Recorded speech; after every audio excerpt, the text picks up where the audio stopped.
તો અમદાવાદ સહિત ગુજરાતભરમાં છેલ્લા 2 દિવસમાં સર્જાયેલી તંગદિલીના કારણે શહેરી વિસ્તારોમાં જનજીવન જરૂરી ચીજવસ્તુઓના સ્ટોક પર માઠી અસર પડી છે।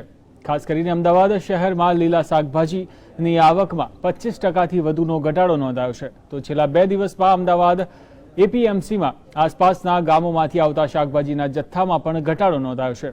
કર્ફ્યુના કારણે ખાસ કરીને ગુજરાત બહારથી અમદાવાદમાં આવતી ડુંગળીનો જથ્થો અટકી પડ્યો છે, જેના કારણે ડુંગળીના ભાવ ₹50 પ્રતિ કિલોથી વધીને ₹80 થઈ ગયો છે। તો અન્ય શાકભાજીમાં ભાવોમાં પણ આંશિક વધારો થયો છે। જો કે સ્થિતિ ધીમે ધીમે થાળે પડી રહી છે અને આજે સાંજ સુધીમાં સાબરકાંઠા, મહેસાણા, ખેડા અને આણંદ જિલ્લામાંથી અમદાવાદ શહેરને અગાઉની જેમ લીલા શાકભાજી નિયમિત રીતે મળતા થઈ જશે। લીલા શાકભાજીની વાત કરીએ તો ગઈકાલે થોડો 25%થી થોડોક વધારે પ્રમાણમાં થોડો માલ ઓછો આવ્યો હતો, 25% સુધીનો।